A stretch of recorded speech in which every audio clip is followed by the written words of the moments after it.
when you hear the word Christmas? Do you imagine all the wonderful sights and sounds this special holiday brings? The decorated trees, stockings hung by the fire, beautifully gift-wrapped presents, warm decorated cookies, holly jolly Christmas music, and baby Jesus. Do you think about where all these images came from and their meanings, or do you know? First, let's simply begin with the basic sign of Christmas by discussing the colors red and green, which are everywhere at Christmas time, from your living room tree to the lights on your neighbor's house. But who picked them, and why red and green? According to James Cooper, the author of the website whychristmas.com, evergreen plants like holly, ivy, and mistletoe have been used for thousands of years to decorate and brighten up buildings during the long, dark winter. Cooper also notes that in many parts of Europe during the Middle Ages, paradise plays were performed often on Christmas Eve. They told Bible stories to people who could not read. The paradise tree in the Garden of Eden in the play was normally a pine tree with red apples tied to it. According to Ariel Eckstedt, the co-author of The Secret Language of Color, attributes the rise of the colors red and green to holly and Coca-Cola. As quoted in an NPR interview, Eckstedt said, "Holly has played a huge part in this red and green association, and it dates back to the winter solstice celebrations with the Romans, and maybe beyond that. And also, holly is associated with the crown of thorns of Jesus. And just those beautiful bright red berries and those deep green leaves are the exact colors that we really come to think about when we think about Christmas." Maybe you are still wondering what Coca-Cola has to do with Christmas and its colors. Several articles I read mentioned that in 1931, Coca-Cola hired an artist to create a Santa Claus. The artist, Hayden Sundblom, designed a Santa that was fat and jolly, not like the Santas of old that were thin and elf-like. This Santa had red robes and was a friendly guy that took hold in American culture, as reported by NPR staff on All Things Considered.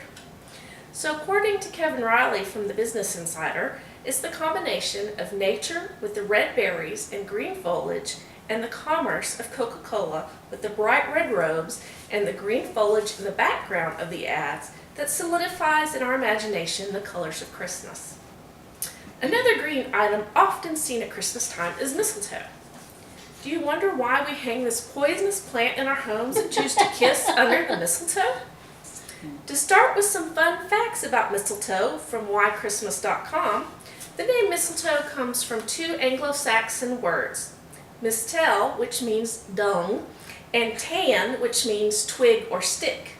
So translated, who on a stick? Not exactly romantic. Mistletoe is normally spread on trees through bird poo and is actually a parasite. The plant attaches itself to the host tissue, generally an oak tree in the U.S., and grows out of the branch. Mistletoe was a symbol of love and friendship in Norse mythology, which is where the practice of kissing under the mistletoe comes from.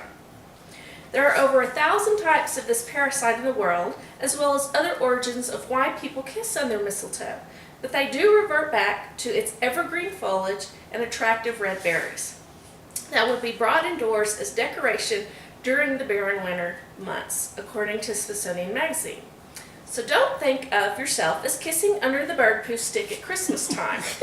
Mistletoe is also undergoing clinical trials in the U.S. of how it can help with cancer treatment, reported by the CBS News. It is also known to be a valuable part of its ecosystem, reported in National Geographic News.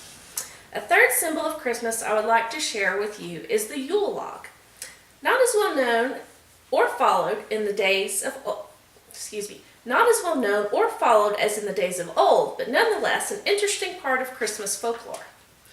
What do you picture when you hear someone say Yule log? The decorative chocolate Christmas cake that looks like a log, or the hours-long TV show that is broadcast during this festive time of year showing a blazing, crackling fireplace that first debuted in December 1966, according to a Time magazine article. Both would be correct symbols of Christmas that have their own histories. I would like to share the original ancient story of the Yule log before the log cake and TV show came along. Reported by whychristmas.com, the custom of burning the Yule log goes back to and before medieval times. It was originally a Nordic tradition. The Yule log was originally an entire tree that was carefully chosen and brought into the house with great ceremony. The largest end of the log would be placed into the fire hearth, while the rest of the tree stuck out into the room. The log would be lit from the remains of the previous year's log, which had been carefully stored away and slowly fed into the fire through the 12 days of Christmas.